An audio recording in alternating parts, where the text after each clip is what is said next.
その9月も過ぎて、10月に入った2日の朝、彼女はまたも病院の廊下でプリンプリンと憤った態度をして私の前に立った。どうしたんだい、一体。また機械屋の小僧と喧嘩でもしたのかい？いいえ。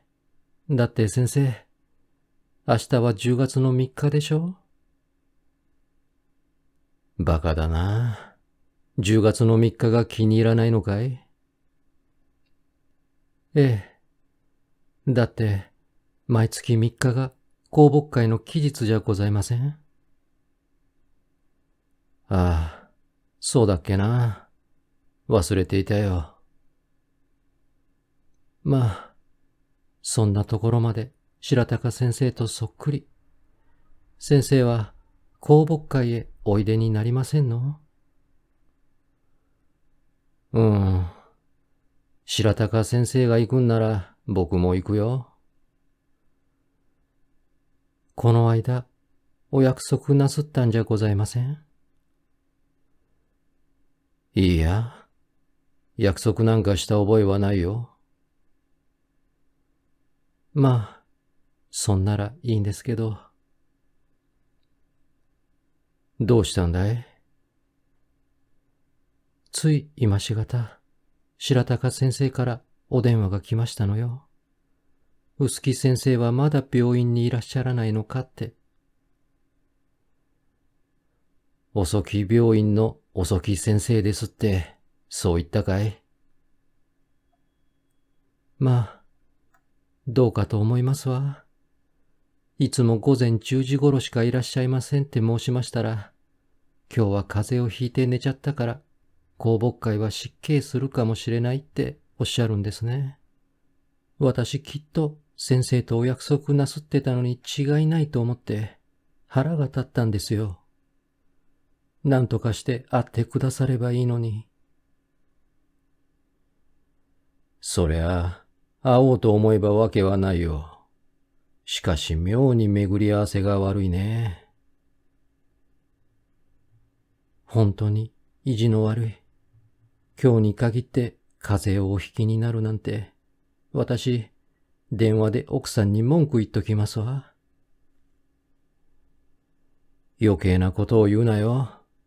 それよりも、今から私がお勧めして臼木先生をお見舞いに差し出そうかと思いますけど、共食いになる恐れがありますから失礼させますって、そう言っときたまえ。ほっほっほっ。またあんなこと。それこそ余計なことですわ。なーに、そんな風に言うのが新式のユーモア社交術って言うんだ。奥さんにもよろしくってね。こんなわけで、白鷹先生にあらざる白鷹先生に対する私の家族の感じは、姫草百合子を仲介として、日に増し親密の度を加えてきた。のみならず、ちょうど私が箱根の芦ノ湖ホテルに外人を診察に行く約束をした日の早朝に、白鷹氏、いや、白鷹先生ならぬ白鷹先生から電話がかかって、この間はすまなかった。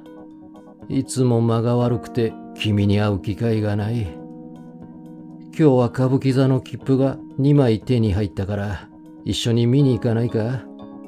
午後1時の会場だから10時頃の電車で銀座あたりへ来てくれるといい。君の知っているカフェかレストランがあるだろう？という話だったが、あいにく私が行けないと姫草が言ったとかで、後から歌舞伎座の番組と一緒に妻と子供へと言って、風月のカステラを送ってきたりした。しかもその小包に添えた手紙を見ると、紛れもない男のペン字で、相当の学力を持ったインテリ式の文句であった。だからこちらでも非常に恐縮して、折よく故郷から送ってきた鶏卵そうめんに、今度の公木会へはぜひとも出席します。という意味の手紙を添えて、下六番町の白鷹先生宛てに送り出したが、それはどこへ届いたやら。あるいは横浜の臼杵病院を一歩も出なかったかもしれないと思う。その手紙や小包を渡して送り出すように命じたのが他ならぬ姫草百合子だったから。ところが、それから11月の初旬に入ると、彼女はまたも大変な失策を演じた。もちろん、それは彼女自身から見ると、いかにも巧妙な水も漏らさぬ筋書きに見えたのであろうが、それがあんまり巧妙すぎたために、おぞましくも私ら一家から彼女自身の正体を見破られる羽目に陥ったのであった。私の日記を翻してみると、それはやはり11月の3日、明治節の日であった。彼女が事を起こすのは、いつも月末から初旬へかけた数日のうちで、ことに白鷹先生から電話がかかったり、手紙が来たりするのは、大抵3日か4日頃に決まっているのであった。そこにこの謎の女の神秘さがあったことを、神様以外の何人が察し得たであろう。その11月の3日のこと、しとしと雨の降り出した午前10時頃、私が病院に出勤すると、玄関のドアの音を聞くや否や、彼女が薬局から飛び出して、私の胸に飛びつきそうに走りかかってきた。唇の色まで変わったヒステリーじみた表情をしていた。まあ、先生、どうしましょう。たった今、電話がかかってきたのです。白鷹先生の奥さんが三越のお玄関でそっとをなすったんですって。そうして鼻血が止まらなくなって、今、お家で介抱を受けていらっしゃるんですって。そりゃいけないね。何時頃なんだい？今朝9時頃っていうお話ですの。ふーん。それにしちゃ、バカに電話が早いじゃないか。なんだって俺んとこへそんなに早く知らせたんだろう。だって先生、この間のお手紙に、今度の公木会でぜひ会うってお約束なすったでしょ？うん。あの手紙を見たのかい？あら、見やしませんわ。ですけどね、今度の公木会は大会なんでしょ？明治節ですから。ふーん、僕は知らなかったよ。あら、この間、案内状が来てたじゃございません？知らないよ。見なかったよ。どんな内容だい？なんでもね、今度の公木会は、ちょうど明治節だから、久しぶりの大会にするから、東京市外の病院の方々も参加を申し込んでいただきたいって書いてありましたわ。あの案内状、どこへ行ったんでしょう？ふーん。そいつは面白そうだね。会費はいくらだい？確か、10円と思いましたが。たっけえなあ。でも、幹事の白鷹先生から、臼木先生にぜひご出席くださいって、ペン字で添え書きがしてありましたわ。ふーん。行ってみるかな。私、先生がきっといらっしゃると思いましたからね。それからあと、お電話で白鷹先生に、今度こそ間違ってはいけませんよって念を押したら、臼木くんからも手紙が来た。おまけに幹事を引き受けたんだから、今度こそは金輪際、どんなことがあっても行くっておっしゃったんですの。そうしたらまた今日の騒ぎでしょ。あたし悔しくて悔しくて。バカ。そんなことを悔しがる奴があるか。何にしてもお気の毒なことだ。いいついでと言っちゃ悪いが、お見舞いに行ってきてやろう。まあ、先生、今からすぐに？うん、すぐにでもいいが。でも先生、アデノイドの新患者が3人も来ているんですよ。どうしてわかるんだい？アデノイドってことが。私、ちょっと先生の真似をしてみたんですの。患者さんの訴えを聞いてから、口を開けさせて、ちょっと鼻の奥の方へ指先を当ててみると、すぐにアデノイドが指に触るんですもの。バカ、余計な真似をするんじゃない。でも患者さんが手術のことを心配して、あんまりくどくど聞くもんですから。そうしたら3人目の一番ちっちゃい子供のアデノイドに指が触ったと思ったらいきなり食いつかれたんですの。こんなに。と、付け根のところを包帯した左手の中指を出してみせた。見ろ。これからそんな出しゃばった真似をするんじゃないよ。と、戒めてから私は、平常の通り診察にかかったが、彼女は別にお見舞いに行こうとする私を強いて止めようとする景色も見せなかった。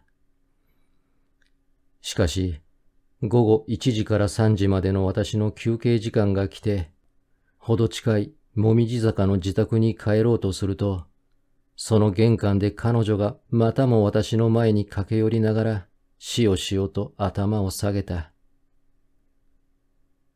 先生、すみませんけど、今日の午後から、ちょっとお暇をいただきたいんですの。今日は手術がないから出てもいいが、どこへ行くんだい？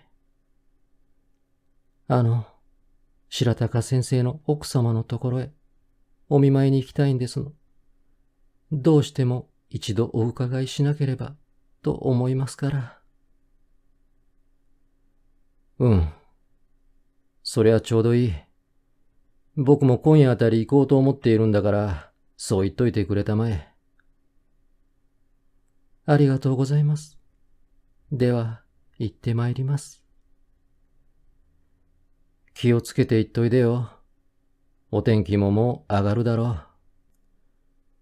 彼女と私とがこんな風にしんみりとした憂鬱な調子で言葉を交わしたことは、この時が初めてだったように思う。なんとなく虫が知らせたとでも言おうか、それともこの時すでに白鷹先生のことに関して、絶対絶命の破局にぐんぐん追い詰められつつあることを自覚しすぎるくらい、自覚していた彼女自身の内心のやるせない憂鬱さが、私の神経に感じたものかもしれないが、いつもの通り病院をしまった私は、雨上がりの黄色い夕日の中を、もみじ坂の自宅に帰って夕食をしまった。そのついでに、白鷹夫人の今日の出来事を、比較的明るい気持ちで喋っていると、そのうちに黙って休止をしていた妻の松子が、ふいっと大変なことを言い出した。ねえ、あなた、姫草さんの話は、私どうも変だと思うのよ。どう変なんだい？私この間からそう思っていたのよ。姫草さんが紹介した白鷹先生に、あなたがどうしてもお目にかかれないのが変で変でしようがなかったのよ。なに、巡り合わせが悪かったんだよ。いいえ、それが変なのよ。だって、あんまり巡り合わせが悪すぎるじゃないの。あたしなんだか、姫草さんが細工して、合わせまい合わせまいと企んでいるような気がするの。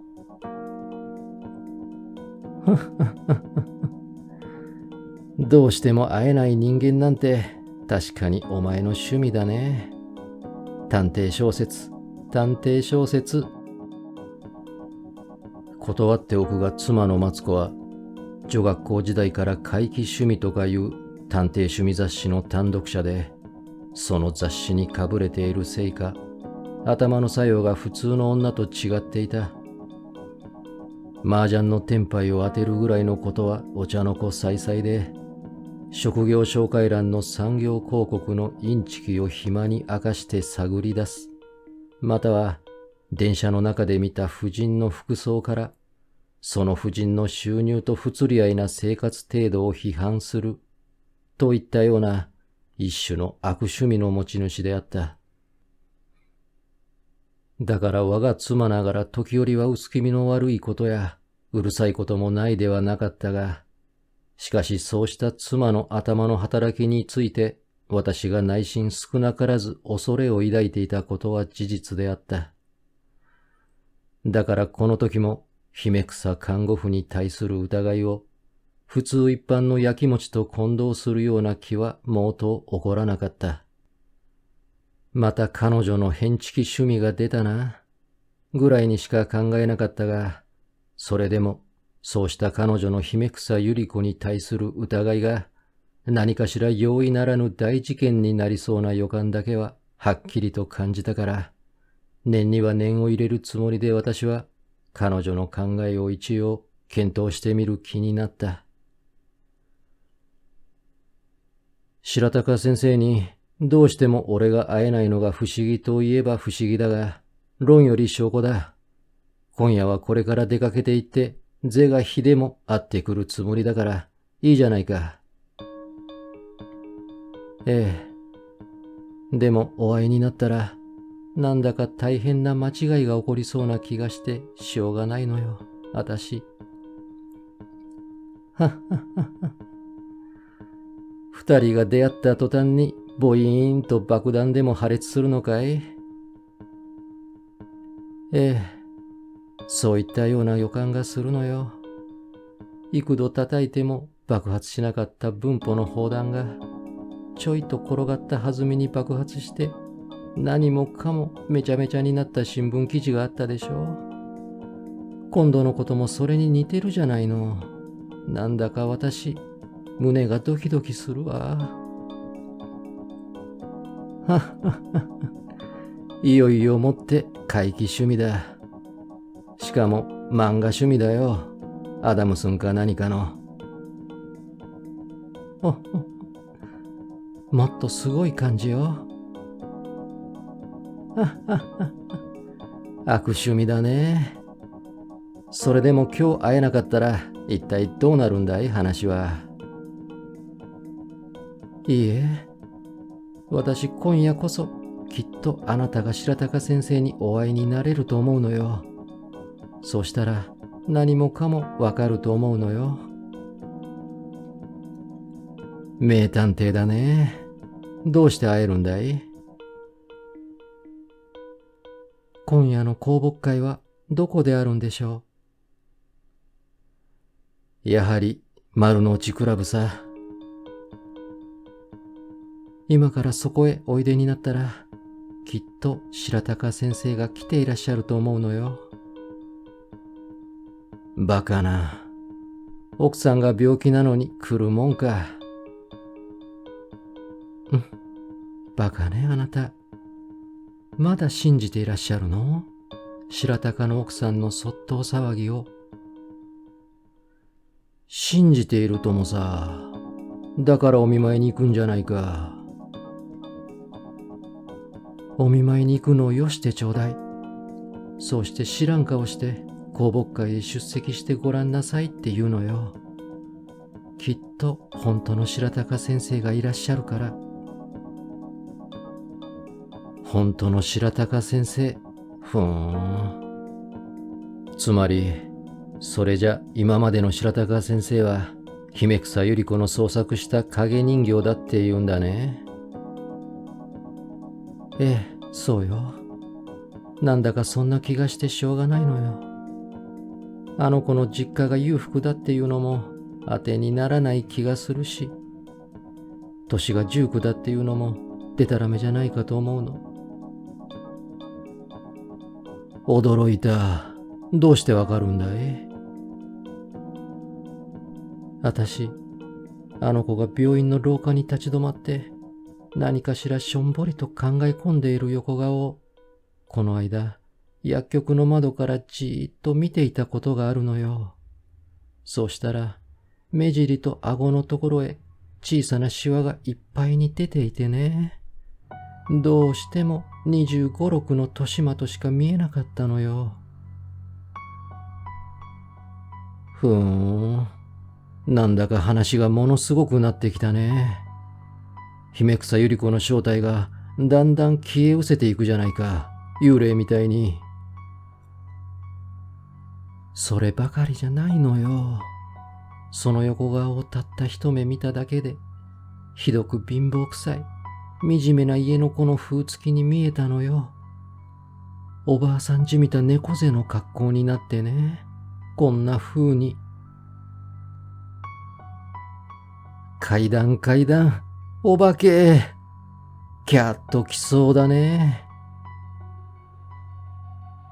冷やかしちゃいや、真剣の話よ。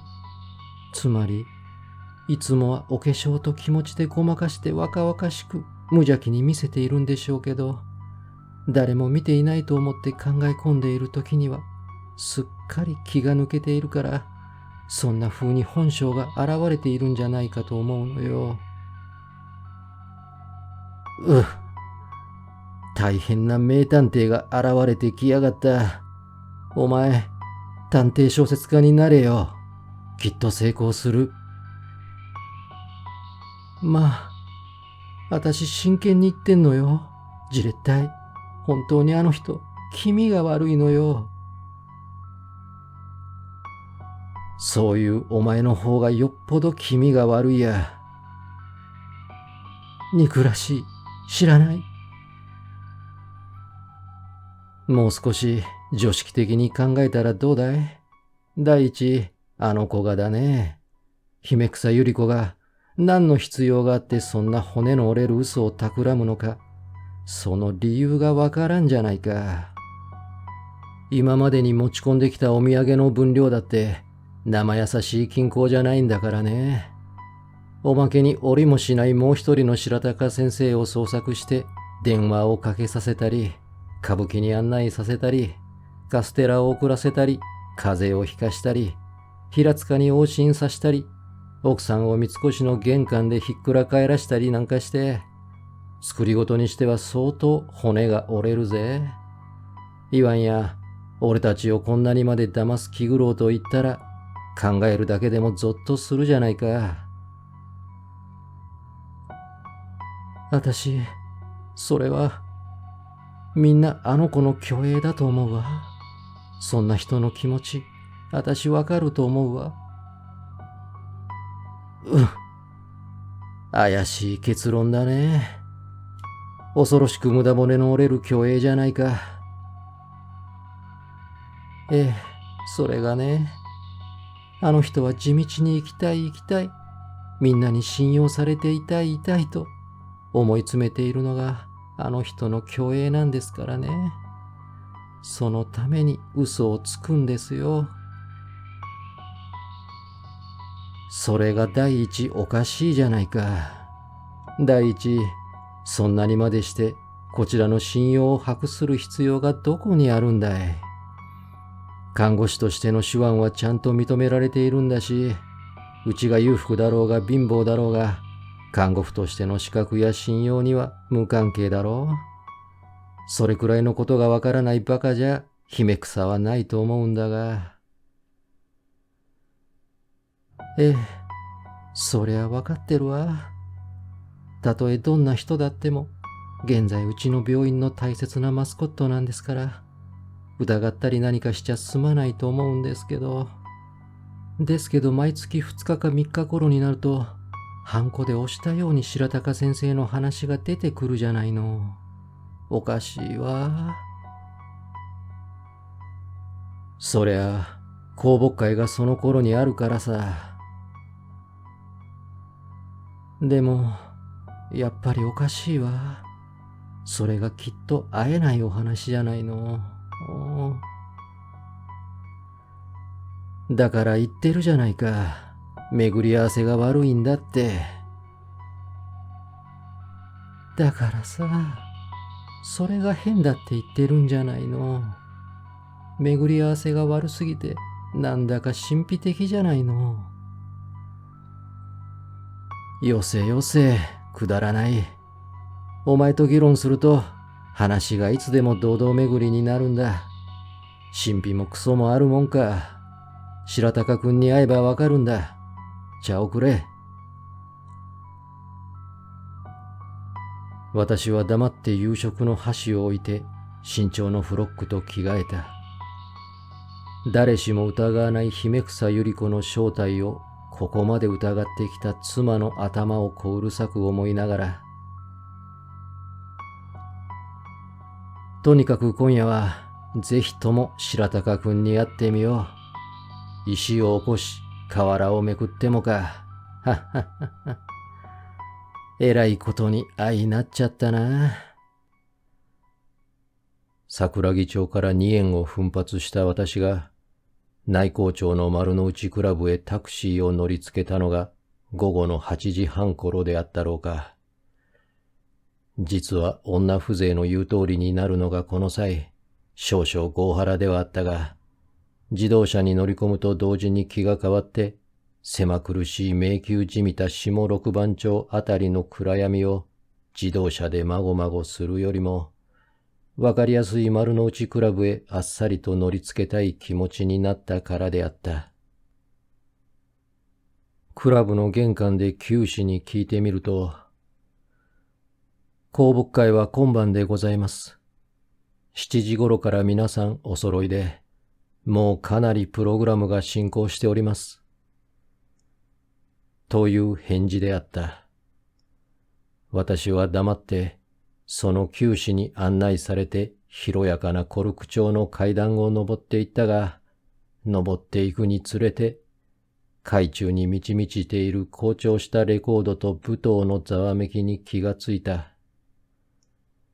私はダンスは新米ではあるが、自信は相当ある。ジャズ、タンゴ、フォクストロット、チャールストン、ワンステップ、何でもござれの横浜仕込みだ。今やっているのは、スパニッシュワンステップの丸気なものらしいが、相当ウキウキした上調子なもので、階段を登っていくうちに、九死の肩に手をかけたくなるような魅惑を感じた。どうも驚いた。公募会といえば勤勉な学術の報告会、兼茶話会みたようなものと思ったが、なかなかどうして偉い景気だわい。会費の10円の意味も読めるし、幹事の白鷹くんの隅に置けない手腕のほども伺われる。こんなことなら、しかつめらしいフロックコートなんか着てくるんじゃなかった、と思ううちに、待合室見たような部屋へ案内された。見ると周りの壁からテーブルの上、椅子、長椅子、サイドテーブルの上までも、帽子と街灯の堆積でいっぱいである。かれこれ5、60人分はあるだろう。大会だけによく集まったものだ。ここでちょっとお待ちを願います。今お呼びしてまいりますから。といううちに、九死は右手のドアを押して会場に入った。途端にジャズの音響が急に大きく高まって、会場の内部がちらりと見えたが、その盛況を見ると私はあっと驚いた。扉の向こうは恐ろしく広いホールで、天井一面に五色の泡見たようなものがゆらゆらと霞んでいるのは、会員の手から逃げ出した風船玉であった。その下を渦巻く男女は皆タキシード、振袖、背広、舞踏服などの五色七彩で、女という女、男という男の背中からそれぞれに幾個かの風船玉が吊り上がっている。その風船玉の波が盛り上がるような音楽のリズムに合わせて、不可思議な円形の虹のように緩やかに踊り上がり、ホール一面に渦を巻いている。桃色と水色の明るい光線の中に、と思ううちに扉がぴったりと閉じられた。扉が閉じられると間もなくレコードの音が止んだ。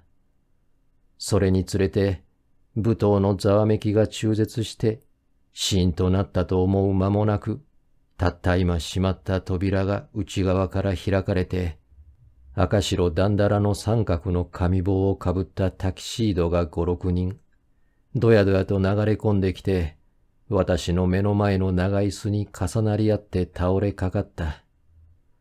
ネクタイの歪んだの、カフスのずっこけたの、鼻の横に薄赤い、わざとらしいミスプリントのあるもの、皆ぐでんぐでんに酔っ払っているらしく、私には目もくれずに、長椅子の上に重なり合って、お互いに手足を投げかけ合った。ああ、酔っ払ったぞ、おい、酔っ払ったぞ、俺。ああ、愉快だな、素敵だな、今夜は。素敵だ。白鷹漢字の手腕、恐るべしだ。素敵だ、素敵だ。素敵だよ。驚いたな。ダンスホールを3つも総上げにするなんて、白鷹くんでなくちゃできない芸当だぜ。白鷹くん、万歳。と、一人が筒抜けの大きな声を出したが、その男が朦朧たる水眼を見張って、両手を高く上げながら立ち上がろうとすると、真っ先に私のいるのに気がついたと見えて、びっくりしたらしく尻餅をついた。尻の下に敷かれた友人の頭が虚空をつかんでいるのを構わずに、両手で膝頭を突っ張って、真っ赤なトロンとした目で私のフロック姿を見上げ見下げしていたが、たちまちにやりと笑いながら唇を舐め回した。へへ、手品が来やがった。なんだ、手品だ。どこでやってんだ。そこに立ってるじゃないか。なんだ、貴様が手品屋か。もう遅いぞ。畜生、余興は済んじゃったぞ。私は急に不愉快になって逃げ出したくなった。相手の不謹慎が尺に触ったのじゃない。こんな半端な服装で、こうしたところへ飛び込んできて、棒のように立ちすくんでいる私自身が情けなくて、腹立たしくなってきたのだ。しかしせっかくここまで来たものを白鷹氏に会わないまま帰るのも心残りという気もしていた。おい、できたかい、フィアンセが。2、3人できちゃった。2、3人？嘘つきやがれ。このミスプリントを見ろ。いや、おごれ、おごれ。まだまだ。明日になってみなくちゃわからねえ。フィアンセがアホイワンセになるかもしれねえ。はっはっはっは、ちげえね。解消ガールってやつがいるかな。タクシーの中で解消するってんだかんな。タクシーは良いかってんで。始めやがった。もう担がれねえぞ。はあ、何のかんのと言うてみても、抱いてみなけりゃ、なんとか言わねえか。近代魔術は、タンバリンキャビネット応用、タクシー進行中解消の一幕。この儀、お目に留まりますれば次なるゲート。まずは太夫。幕下までは控えさせられます。よー。どうだい、フロックの先生。雇ってくんないかい？私はいよいよ逃げ腰になってしまったが、その時に向こうの扉が静かに開いたので、もしやと思って固くなっていると、最前の九死を先に立てて、私と同じくらいに固くなった一人の紳士が入ってきた。それは本格の舞踏服に白チョッキを着込んだひょろ長い中年紳士であったが、赤白だんだらの三角棒を右手に持って、左の手のひらに乗せた名刺を私の顔と見比べ、私の前に立ち止まると、青白い憂鬱な顔をしてじーっと見下ろした。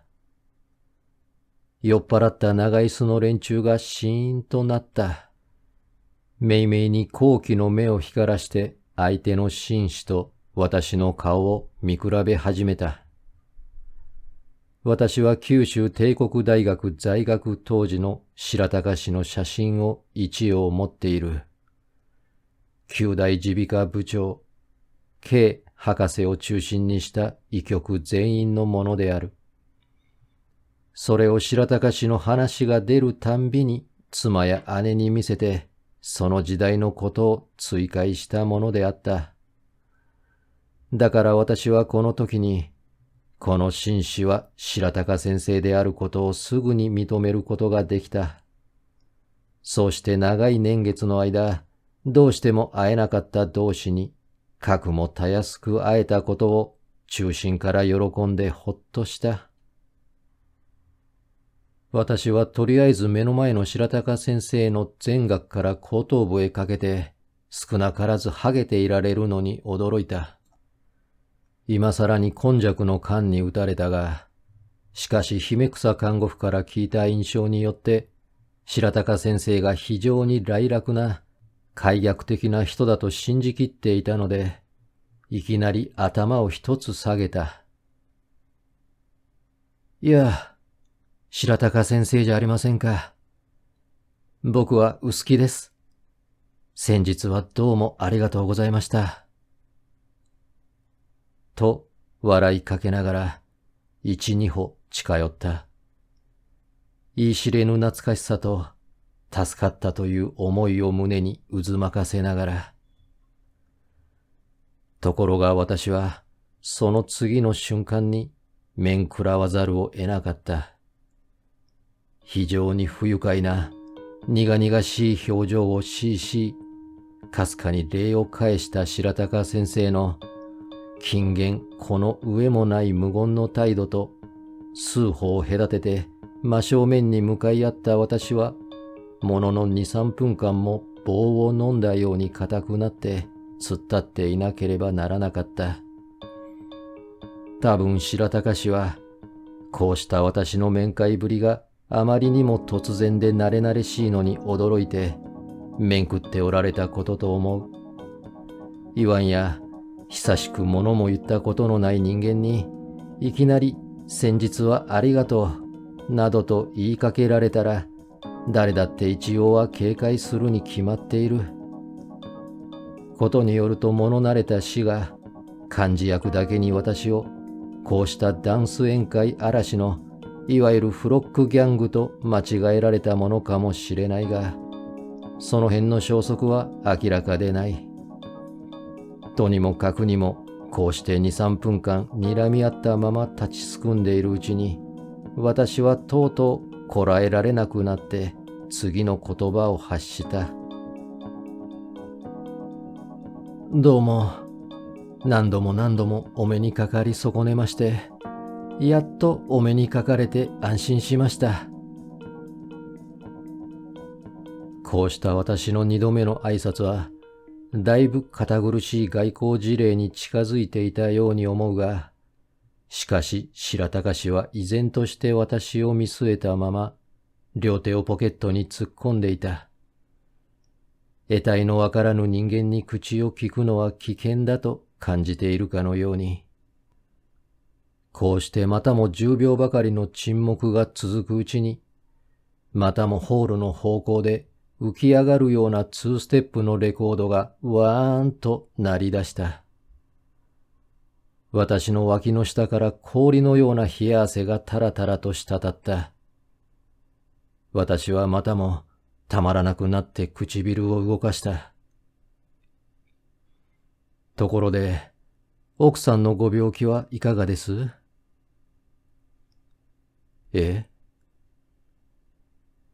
この時の白鷹氏の驚愕の表情を見た瞬間に、私はもう万事休すと思った。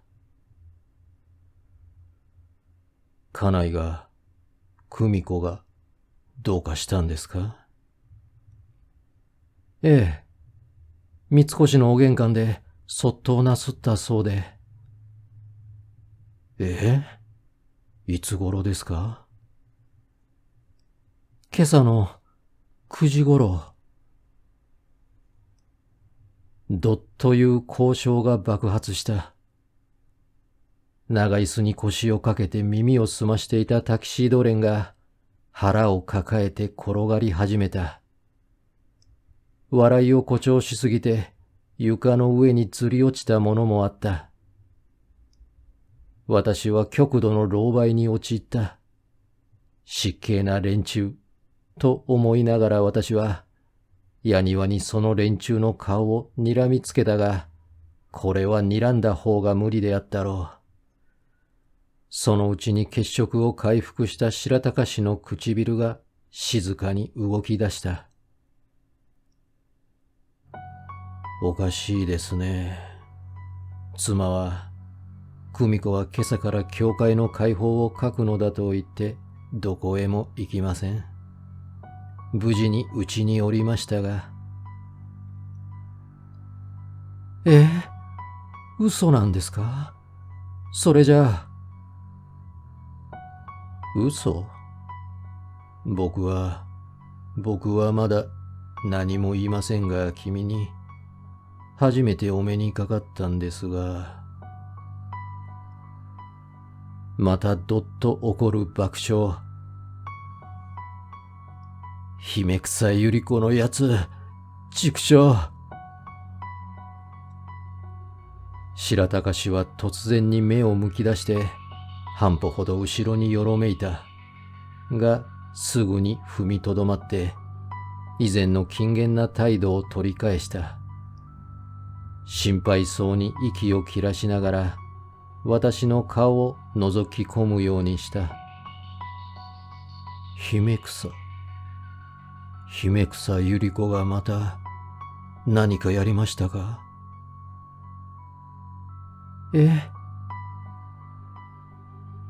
私は狼狽に狼狽を重ねるばかりであった。また何かとおっしゃるんですか、先生。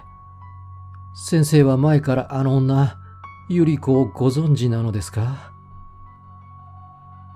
私は思わず発したこの質問が、いかに前後同着したトンチンカンなものであったかを気づくと同時に、自分の膝頭がガクガクとなるのをはっきりと感じた。助けてくれ、と叫び出したい気持ちで、白鷹氏の次の言葉を待った。その時に最前のとは違った九死が一人、階段を駆け上がってくる音がした。横浜の臼木先生がおいでになりますか？僕だ。私はほっとしながら振り向いた。お電話です。民友会本部から。民友会本部？なんという人だ。どなたかわかりませんが、横浜からおいでになった代議士の方が本部で卒倒されまして、鼻血が出て止まりませんので、すぐに先生においで願いたいと。待ってくれ。相手の声は男か女か。ご婦人の声で、お若い。九死は何かしらニヤニヤと笑った。バカな。名前も言わない人に診察に行けるか。名前を聞いてこい。そして、飯を持った人に迎えに来いと言え。これは私の照れ隠しの大見えと、同席の諸君に下せられたに違いないと思うが、その実、あの時の私の心境は、そんなのんびりした沙汰ではなかった。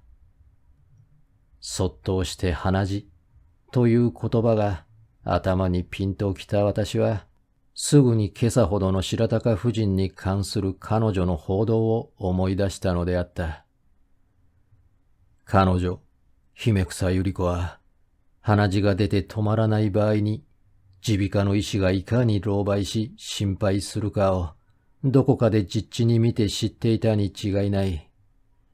だから私が裏切り的に公牧会に出席したことを、電話か何かで探り知った彼女は、狼狽のあまり、同じ日に、同じ種類の患者を二度も私にぶつけるようなヘマな手段でもって、私と白鷹氏の会見を邪魔しようと試みたものであろう。絶体絶命の一生懸命な気持ちから、儚い万一を期したものではあるまいか。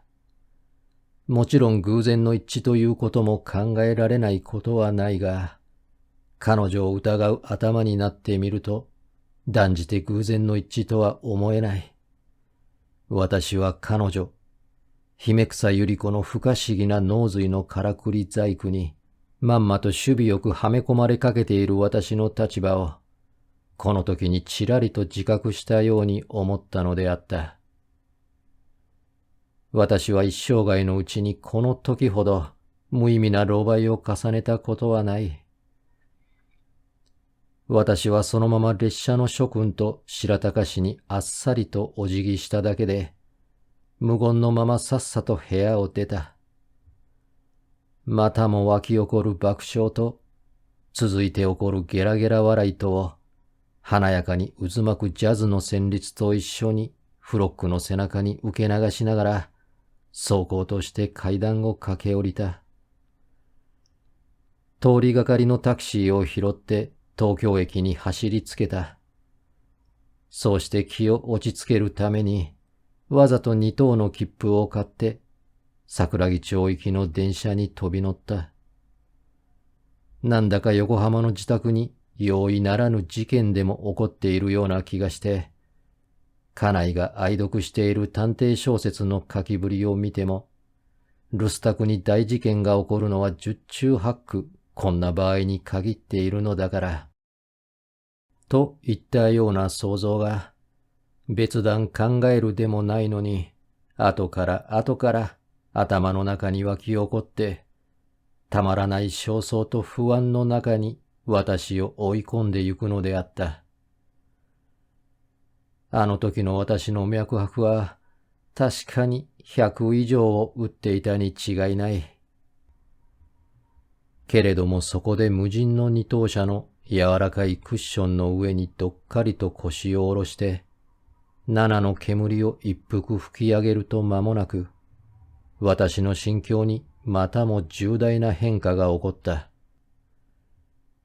窓越しに滑ってゆく銀座の美しい小雨の中のネオンサインを見流していくうちに、現在何が何だかわからないままに、無意味に、とめどもなく面食らわされているに違いない私自身を、ぐんぐんと痛切に自覚し始めたのであった。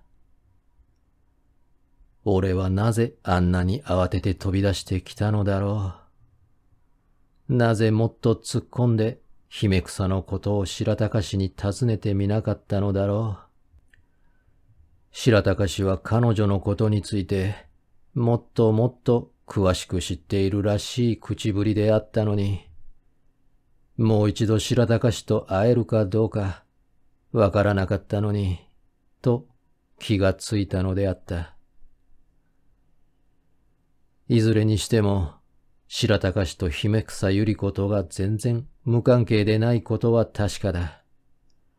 私の知っている以外に、姫草百合子は白鷹氏について何事かを知り、白鷹氏も姫草百合子については何事かを知っているはずなのに、そう考えてくるうちに、私の頭の中に、またもかの丸の内クラブのホールを渦巻く、燃え上がるようなパソドブルのマーチが漂い始めた。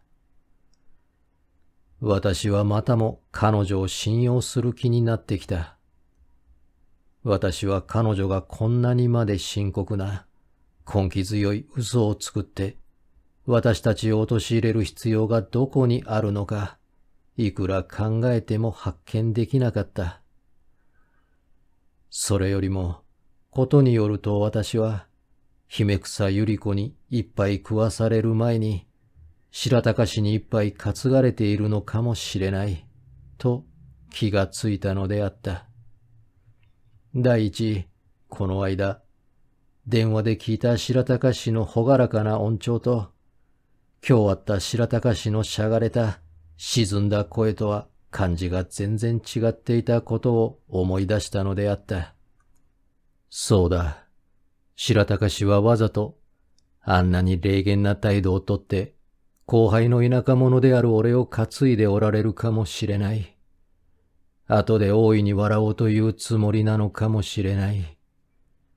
東京の公木会に出席して、市会のチャキチャキの連中と交際し、渡りをつけるのは地方開業医の名誉であり、かつ大きな得策でもあり得るのだから、その意味において、優越な立場にいる白鷹氏は、きっと俺が出席するのを見越して、あんな風に性格をカモフラージュして、いろいろないたずらをしておられるのかもしれない。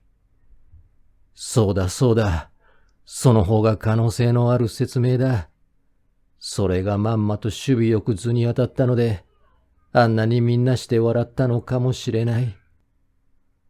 と、そんなことまで考えるようになったが、これは私が元来そういったいたずらが大好きで、懲役に行かない程度の前科者であったところから、自分に引き比べて推量した事実に過ぎなかったであろう。同時にそこには、姫草百合子から植え付けられた白鷹氏の性格に関する先入観念が大きく影響していたことも自覚されるのであるが、とにもかくにも事実、そんな風にでも考えをつけて、気を落ち着けておかねば、すぐにこの上もなく非常識な、恐ろしい不安がこみ上げてきて、とてもじっとして30分間も電車に乗っておれない気がしたのであった。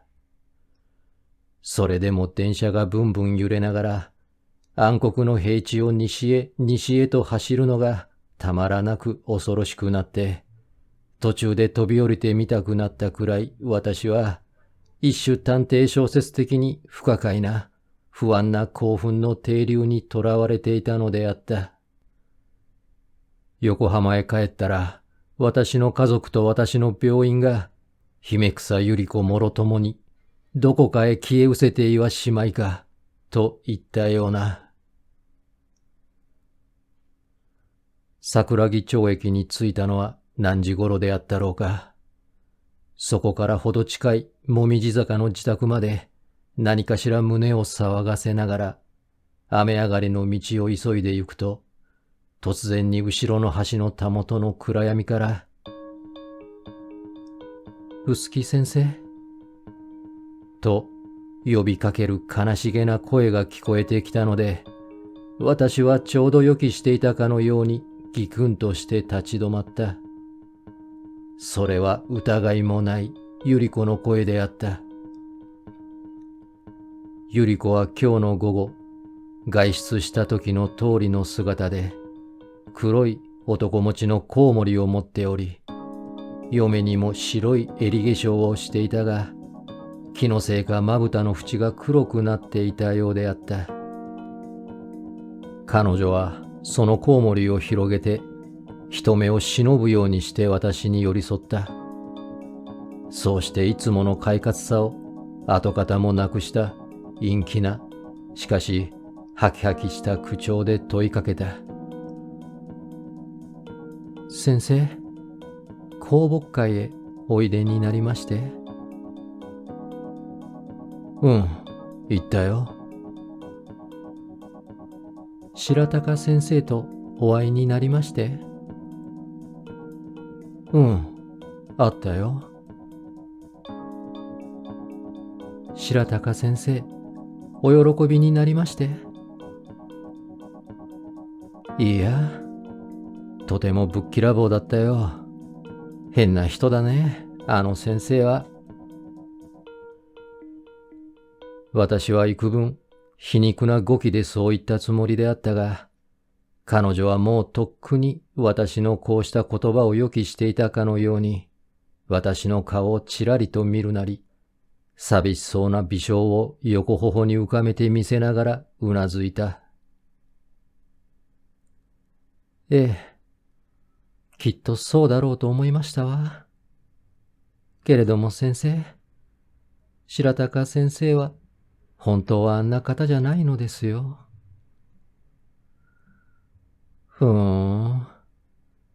やっぱり快活な男なのかい？ええ、とっても面白い気さくな方。おかしいね。じゃあ、どうして僕に対してあんな失敬な態度を取ったんだろう。先生、私そのことについて先生とお話ししたいために、今日昼間からずっとここに立って先生のお帰りを待っておりましたのですよ。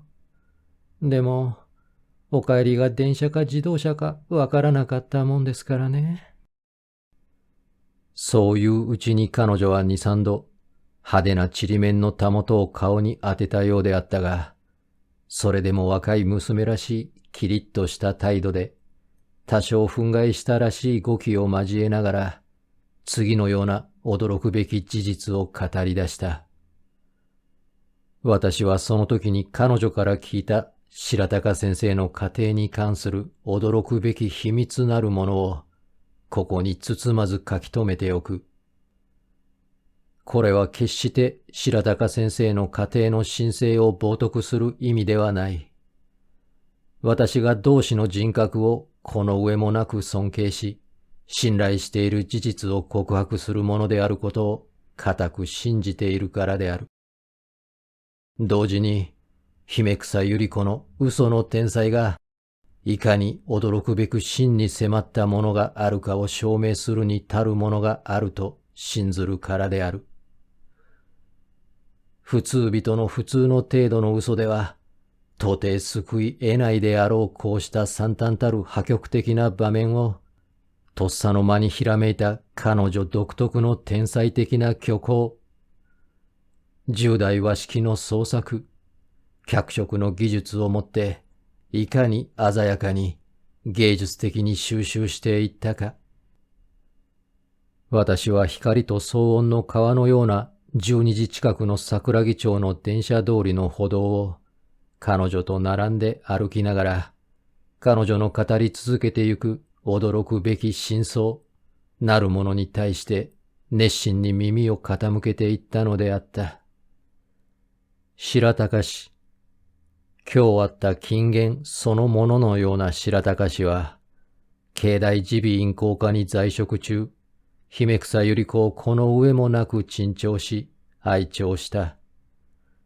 そうして宿直の夜になると、そうした白鷹氏の彼女に対する愛寵がたびたび、ある一線を越えようとするのであった。しかし無論、彼女はそれを喜ばなかった。彼女の念願は、看護婦としての相当の地位と教養とを作り上げた上で、女医としての資格を得て、自分の信ずる紳士と結婚して、大東京の真ん中で開業する。そうして相携えて晴れの故郷入りをする。ということを終生の目的としておったので、ゆえなくして他人の眼老となることを極度に恐れた彼女は、ついに絶体絶命の意を決して、このことを直接に白鷹氏の霊系、久美子夫人に訴えたのであった。しかるに久美子夫人は、彼女の想像した通り、世にも賢明、低粛な女性であった。世の常の夫人ならばかような場合に、主人の罪は不問に付して、当の相手の婿の女性の存在を死ぬほど呪い、憎しむものであるが、物分かりの良い、ご主人の結局のためばかりを思っている久美子夫人は、彼女のこうした潔白な態度を非常に喜んだ。そうして彼女をこの上もなく慈しんで、末長くうちに置いて世話をしてやりたい。間違いのないようにという考えから、本年の2月以降、下六番町の自宅に彼女を寝泊まりさせるように取り計らったが、これに対してはさすがの白鷹氏も一言の抗議さえあえてしなかったという。ところが久美子夫人の彼女に対するこうした行為が、はしなくも彼女に職を失わせる原因となった。彼女の看護婦としての優秀な手腕をかねてから失視している上に、彼女のそうした過分の境遇を夜と触ると妬み、羨み始めた仲間の新旧の看護婦連中が、とうとう彼女を白鷹助教授の第二夫人といったような噂を捏造して、やかましく宣伝し始めたので、彼女は久美子夫人に対して気の毒さのあまり身を引くことをお願いすると、夫人も涙ながらに承知して、分に過ぎた心づけを彼女に与えたので、百合子はさながらに姉と妹が生き別れをするような思いをして、下屋の叔母のうちに引き取ることになったという。それが本年の5月の初めで、それからほぼ職を探しているうちに、臼杵病院へ落ち着いたのでほっと一息した、という彼女の告白であった。ですから、この間から白鷹先生が、どうしても臼杵先生にお会いにならない理由も、私にちゃんと分かっておりましたわ。私、今日白鷹の奥さんにお目にかかって、今までの気苦労を何もかもお話ししたのです。もしも臼杵先生と白鷹先生がすっかり親友におなりになって、そんな事情がお分かりになった暁に、白鷹先生に気兼ねをなすった臼杵先生が、私にお暇をくださるようなことがあったらどうしましょうってね。そうしたら、奥様も涙をお流しになって、決して心配することはない。これから先、どんなことがあっても、臼杵先生のところを出てはなりません。そのうちに、私から臼杵先生によく頼んであげますっていう、ありがたいお話でしたの。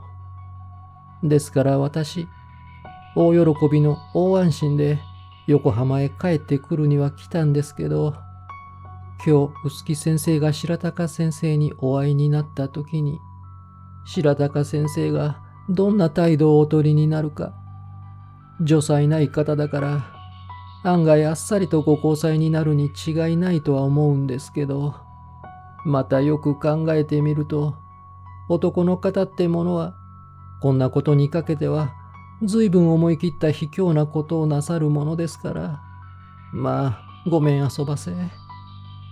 そう思いますと、恐ろしくて恐ろしくてしようがなくなってきたんですの。もしかすると白鷹先生は、今までのことを一つも知らないような顔をなすって、平常と違ったぶっきらぼうな初対面の態度で、臼杵先生を失望おさせになるかもしれない。そうして、言わず語らずの間に、私の立場をないようになさるかもしれない。私を根も葉もない嘘つき女のインチキ娘に見えるように押し向けになるかもしれないと気がつきますと、いても立ってもおられなくなって、先生のお帰りをあそこで待っているより他に私、しようがなくなったんですの。ねえ、臼木先生。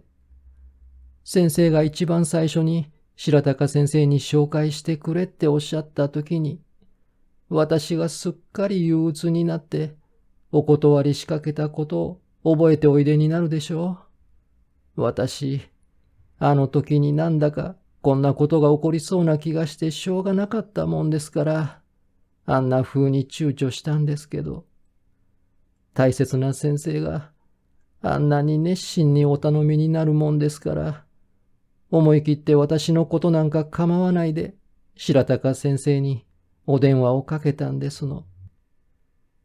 ねえ、臼木先生。ですから白鷹先生が、どうしてもあなたにお会いにならなかったわけが、もうお分かりになったでしょう。白鷹先生は、あなたがもはや、私から何もかもお聞きになっていることと思い込んでおいでになるもんですから、先生から顔を見られることを、どうしてもお好みにならなかったんですよ。ですから、一度はぜひとも会わなければならない。けれども会いたくない。といったような気持ちから、あんなような策略を何度も何度もお使いになったに違いないと思うんですの。私、白鷹先生の、そういったお気持ちがよくわかっていたもんですから、悔しくって、悔しくって。私、よそのお家の秘密なんか、むやみに喋る女じゃないのに、私をどこまでもぺしゃんこのルンペンにして、世の中に浮かばれないようになさるなんて、先生のおためばっかり思ってあげているのに、境内であんなに一生懸命に働いてあげたのに、あんまり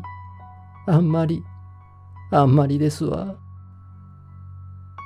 彼女は路傍の砂利積みに巻いた石灰の上に黒いコウモリを投げ出して、両手元を顔に当てながら泣きじゃくり始めた。気がついてみると私ら二人はいつの間にかもみじ坂の自宅の石段の下まで来て向かい合ったまま立っていた。檻から通りがかりの労働者らしい者が二三人妙な目つきで振り返っていったが、あの連中の目には私ら二人が何と見えたであろう。私はやっとの思いで彼女をなだめすかして病院に帰らせた。しかしその時にどんな言葉で彼女を慰めたか全く記憶していない。万一記憶していたら、どんなにか白鷹氏の憤慨に値する言い草ばかり並べていたことであろう。